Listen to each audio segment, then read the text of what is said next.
Hello friends. Earlier we have discussed about the total internal reflection. Just remember the two conditions for total internal reflection. One, we can say light ray must be entered from denser to rarer medium. And the another case, angle of incidence must be greater than critical angle. Whenever these two conditions are fulfilled, then and then there is a case of total internal reflection that already we have discussed. That thing is most important thing. As a theory, the total internal reflection is important.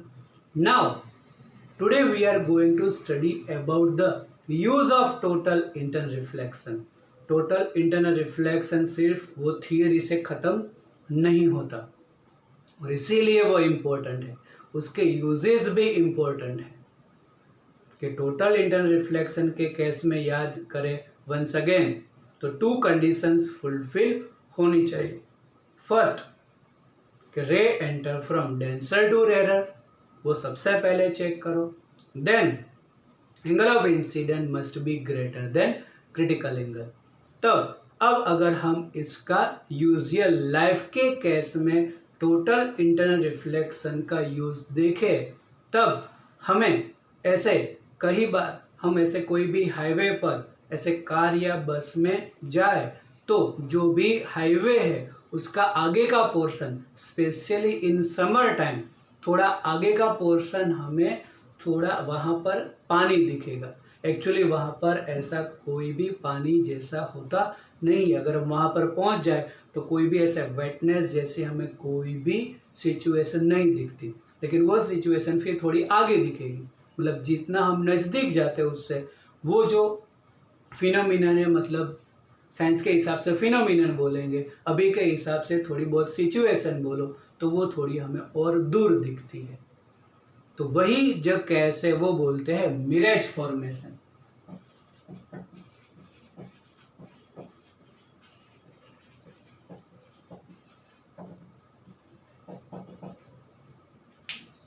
Use of total internal reflection in case of mirage formation. कैसे? Just consider our highway and अब अगर हम ये highway road सोच ले हम, तब जो भी एयर है, the air which is nearer to the road is much hot and as we move away above from the road then temperature of the air decreases, मतलब एयर बिकम्स कोल्ड. मतलब जो ऐसे यूजुअली इन समर डेज जो भी air nearer to the road है वो थोड़ी बहुत हॉट है और जो ऊपर वाली एयर है वो थोड़ी बहुत कोल्ड है. मतलब ऐसे हम सोचे कि नियरर टू द रोड, ऐसा बोल सकते हैं हॉट एयर, एंड थोड़ी ऊपर जो सोचे वो cold air. Now if we remember the refractive index, then we know that the refractive index also depends on temperature. As temperature increases, refractive index decreases. मतलब हॉट एयर का जो भी refractive index है वो कोल्ड एयर के compare में कम है. हाँ, आगे हमने बोला है कि air, the refractive index of air as a 1, उससे कोई भी दूसरा कोई रेरर मीडियम नहीं है.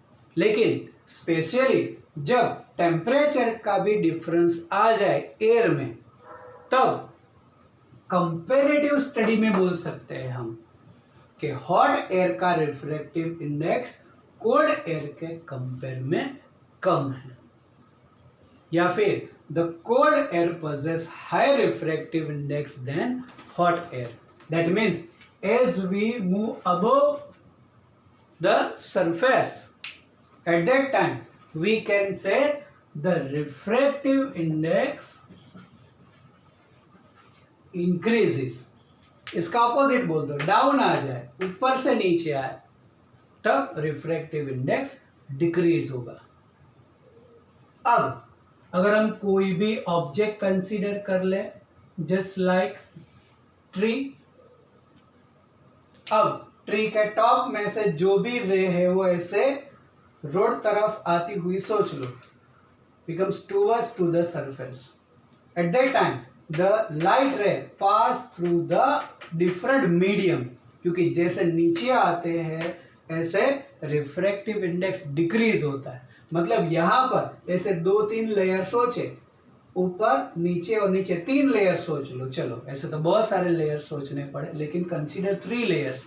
तो from top the refractive index is high, उससे बॉटम सोचेंगे तो उसका रिफ्रैक्टिव इंडेक्स लेस, और उसका बॉटम तो उससे भी लेस। मतलब whenever the ray coming from the top of the tree and towards to the surface, at that time it's enter from denser to rare, तब टोटल इंटरनल रिफ्लेक्शन की possibility है। तब जैसे भी कोई भी रे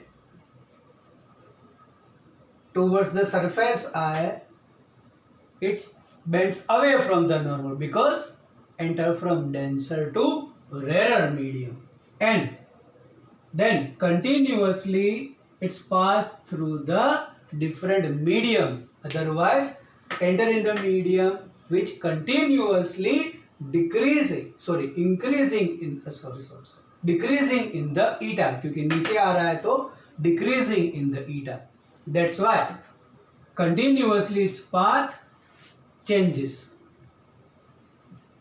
and bends away from the normal. कोई एक सिचुएशन हो जाए कि यहाँ पर whenever ray enter greater than critical angle, this ray is reflected the same medium. और अगर कोई भी ऑब्जर्वर, सपोज हम यहाँ पर खड़े हैं, तो हमें उसकी जो ट्री है उसकी इमेज दिखेगी, लेकिन कहाँ पर? But we know that light travels in straight path, तो हमें उसकी इमेज कुछ यहां पर दिखेगी, लेकिन we can say below the surface.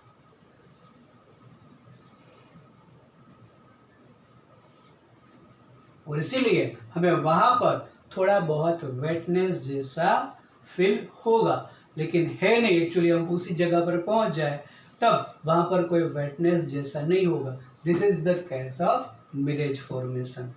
ऐसा बोल सकते हैं कि यहां से अगर हम नीचे आए तो बोलेंगे ईटा डिक्रीजेस, मतलब from top surface of air to the bottom the eta decreases, या फिर ऐसे उल्टा सोच लो। अब ये जो usually mirage formation is found in desert, तो वहां पर पूरा जो भी पोर्शन है वो हॉट ही रहता है, तो वहां पर यूजुअली वो हमें दिखेगा। Clear about the mirage formation. Now the second use of total internal reflection in diamond. In case of diamond, just consider refractive index.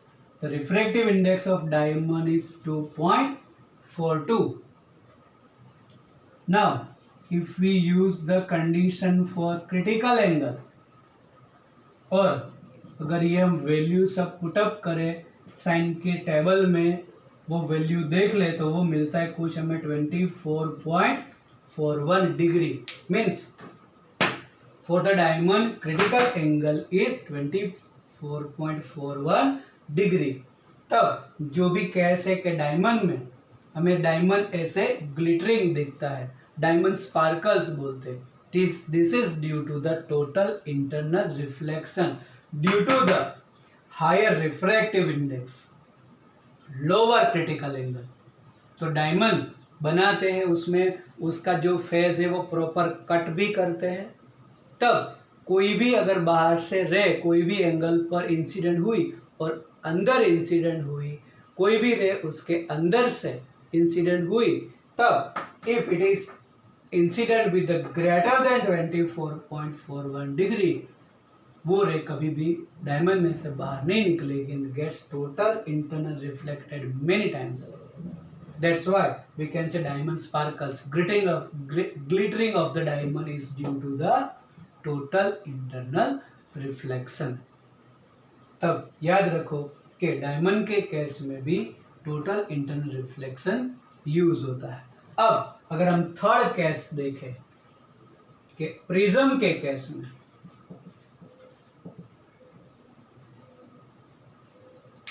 तो प्रिज्म के केस में टोटल इंटरनल रिफ्लेक्शन कैसे यूज होता है, तो अगर हम उसका भी रिफ्रैक्टिव इंडेक्स याद करें 1.5, देन अगर यही सब कंडीशन हम यूज कर दे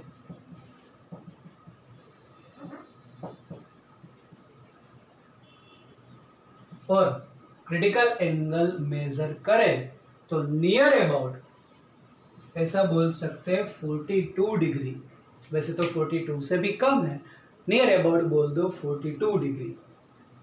तब जो इस कंडीशन में प्रिज्म का यूज, प्रिज्म में टोटल इंटरनल रिफ्लेक्शन का यूज है। अब ऐसे टाइप का प्रिज्म का यूज कहाँ पे होता है, तो बोल देंगे इन पेरिस्कोप। और पेरिस्कोप कहाँ पे यूज होता है, यस एग्जैक्ट इन सबमरीन। सबमरीन से हम अंदर बैठे और बाहर की चीज की मूवमेंट की अगर ऑब्जर्वेशन करनी है, देन पेरिस्कोप इज यूज्ड।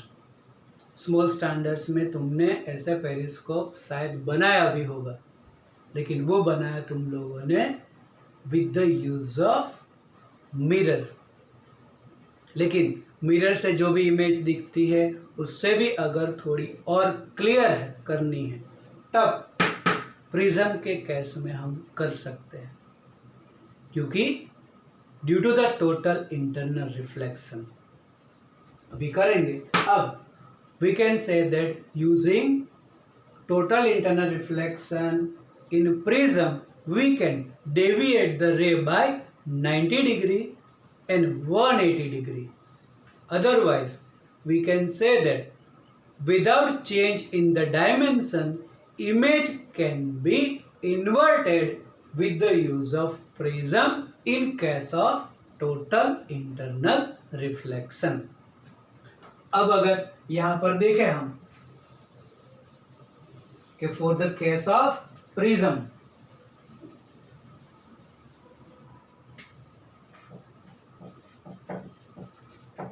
बोल दिया refractive index is 1.5, it's critical angle near about 42 degree. तब अगर हम एक ऐसा प्रिज्म कंसीडर करें कि which is isosceles right angle prism, तो दोनों साइड सेम, ये अगर 90 डिग्री है तो दोनों साइड का एंगल होगा 45 डिग्री। और कोई भी एक ऑब्जेक्ट कंसीडर करते हैं ए बी, और दोनों में से रे प्रिज्म पर इंसिडेंट हुई and on the surface the ray incident normally to the surface, so normally to the surface, so whenever light ray enters normally to the surface, incident normally to the surface, what about the angle of incident, 0 not 90, क्योंकि ये surface इसका normal तो ऐसे ही होगा और angle of incident या फिर reflection always measured with respect to normal. अगर हम कंसीडर करें कि ये कोई भी ऐसा मिरर, तो ये होगा इसका नॉर्मल, और अगर उसी पर ऐसे रे इंसिडेंट हो, यहां पर ऐसे इंसिडेंट हो, तो वो रे ऐसे ही रिफ्लेक्ट होगी। याद आ रहा है? तब ऐसा बोलेंगे कि angle of incident 0, then angle of refraction also 0, मतलब जो रे है वो स्ट्रेट लाइन में ही जाएगी in incident on another surface of the prism. अब अगर यहां पर नॉर्मल ड्रॉ करें तो ये एंगल कितना होगा, 45 डिग्री, तो यहां पर भी 45 which is greater than critical angle, तो रे यहां से बाहर नहीं निकलेगी कभी, it will be total internally reflected. An incident normal to the surface, normal है तो ऐसे ही बाहर आएगी और एक ही लाइन यहाँ पर, देन इमेज की जो सिचुएशन है वो शिफ्ट हो जाएगी but without change in its dimension, जितनी साइज है उतने ही यहाँ पर मिलेगी। तो ऐसे अब अगर दूसरा उसका ऑपोजिट प्रिज्म ऐसे रख दे यहाँ पर, ये कैसे उसका ऐसे यहाँ पर रख दे तो हमें इस साइड पर इमेज, इस साइड पर इमेज मिलेगी। तो ये हो गया पेरिस्कोप में केस में, दूसरा ऑपोजिट प्रिज्म यहाँ पे रखो तो हमें उसकी इमेज यहाँ पर मिलेगी, इन्वर्टेड होगी लेकिन मिलेगी हमें सेम साइज की। तो use as a total inter reflection, और इसका यूज हम पेरिस्कोप में कर सकते हैं। तो ये 90 डिग्री डेविएट हुआ, the ray is deviated by 90 degree. अब अगर ऐसे सिचुएशन में रे हम यहां से एंटर करें, थोड़ी बहुत सिचुएशन चेंज कर दो प्रिज्म की, कि ये राइट एंगल आइसोसेलेस प्रिज्म और यहां कहीं पर भी ऑब्जेक्ट है ए बी, यहां से रे एंटर हुई तो विदाउट डेविएशन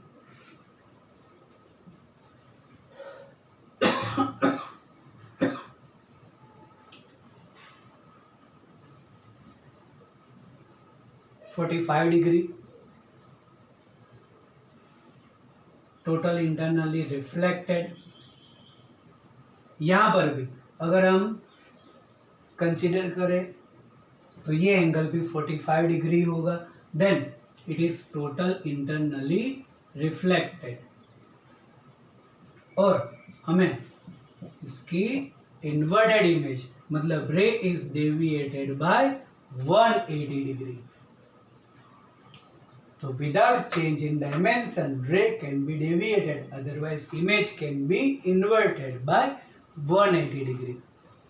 अब अगर ऐसा ही कोई केस हम यूज कर दे यहां पर दूसरे टाइप का प्रिज्म, तब यहां पर कोई भी एक ऑब्जेक्ट ए बी,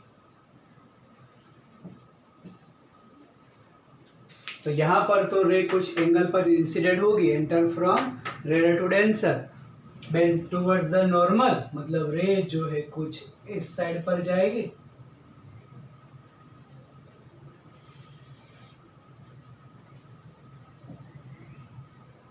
अगर यहां पर एंगल ग्रेटर देन क्रिटिकल हुआ तब ये जो भी रे है वो टोटल इंटरनली रिफ्लेक्टेड होगी, यहां से डेंसर टू रेडर bends away from the normal, तब हमें इन्वर्टेड इमेज यहां पर दिखेगी। Then using prism the image can be inverted without change in dimension. This is the use of total interreflection in case of prism. The ray can be deviated by 90 degree, 180 degree without change in dimension. Inverted image can be get without changing its dimension. Now the most important case of